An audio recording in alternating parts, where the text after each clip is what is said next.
দেখো 1 নম্বর অঙ্কটা পারলে 2 নম্বর অঙ্ক এমনি পারা যাবে। কিভাবে? এখানে 2/3 এর উপরে একটা পাওয়ার আছে, এখানেও 2/3 এর উপরে একটা পাওয়ার আছে। খালি পাওয়ার দুইটা, দেখো একটার পাওয়ার ধনাত্মক আর একটা পাওয়ার ঋণাত্মক, কিন্তু সংখ্যা কিন্তু একই, 2/3 আকারে ভগ্নাংশ আকারে আছে, তাই তাছাড়া কোনো পার্থক্য নাই। তাহলে আমরা কি করব এখন এই অঙ্কতে কি করা যায়? একই সংখ্যা যদি গুণন অবস্থায় থাকে, কি বলছি, পাওয়ার গুলা যোগ করা যাবে। একই সংখ্যা গুণন অবস্থায় থাকলে পাওয়ার গুলাকে যোগ করা যাবে। তাহলে 2/3 দুইটাই গুণন অবস্থায় আছে, তাহলে একটা 2/3 লিখলাম, আর পাওয়ার হচ্ছে একটা 5/2 যোগ আর একটা কত -5/2। বুঝছো? এটার সামনে মাইনাস থাকার কারণে দ্বিতীয় সংখ্যাটার সামনে আমরা ব্র্যাকেট দিছি দ্বিতীয় সংখ্যাটা লিখতে। তাহলে এখন কি হইতেছে 2/3, তারপর এখানে কি করব 5/2 প্লাস মাইনাসে -5/2।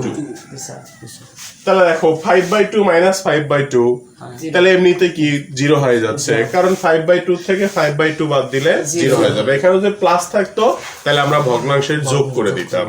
এখনো ভগ্নাংশের বিয়োগও করা যাবে, তবে দরকার নাই, কারণ একই সংখ্যা। এখানে যদি 5/3 হইতো তাহলে আমরা এখান থেকে কি বাদ দেওয়ার চেষ্টা করতাম। তাহলে এখানে 2/3 এর উপরে কি আসতেছে, পাওয়ার আসতেছে হচ্ছে 0। আর এইটা তোমরা জানো, যে কোনো সংখ্যার উপরে পাওয়ার 0 থাকলে তার মান 1, তাই না? যে কোনো সংখ্যার উপরে পাওয়ার 0 থাকলে তার মান 1। দেখো 3 নম্বরের সমাধানে এখানে আরেকটা সূত্র আছে, যে কোনো সংখ্যার উপরে যদি ঋণাত্মক পাওয়ার থাকে, সেই পাওয়ারটা 1 এর নিচে ধনাত্মক হয়ে যায়। তাহলে এখানে কার উপরে ঋণাত্মক পাওয়ার আছে? এর উপরে, তাই না? এর উপরে ঋণাত্মক পাওয়ার আছে।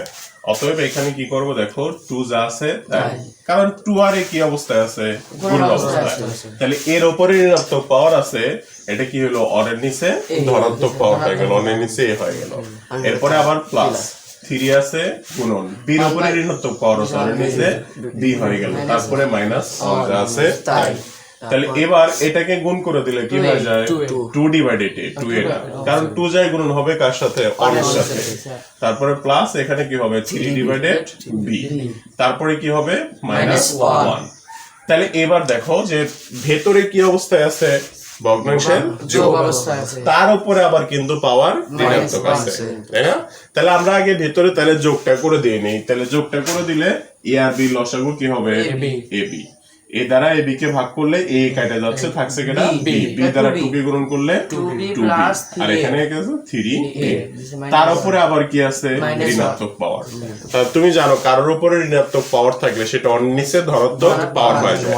তাহলে এই পুরো সংখ্যার উপরে ঋণাত্মক পাওয়ার আছে, তাহলে এখন আমরা লিখবো 1/, এটা যেহেতু ভাগাকারে আছে তাই এটাকে উল্টাই দিতে হবে, তাই না? উল্টাই দিতে হবে। আচ্ছা, আগে এটা আমরা লিখি যে অন্য নিচে ধনাত্মক পাওয়ার কি হবে, এই জায়গায় 2b প্লাস 3a ডিভাইডেড কেডা ab। এখন দেখো যে এখানে কি আছে, মানে লাইক 3 তলার অঙ্ক যদি থাকে তাহলে আগে উপর তলা লিখতে হবে, নিচের তলাকে পরে উল্টাই দিয়ে লিখতে হবে। তাহলে এখন লিখবো হচ্ছে 1 গুণন কি লাগবে, এখন উপর নিচের তলা উপরে যাবে, ab ডিভাইডেড, এটাকে সাজাই লিখলে 3a প্লাস 2b, 1 এর সাথে গুণন করলে ab divided 3a plus 2b। এটাই রাশির জন্য অ্যান্সার।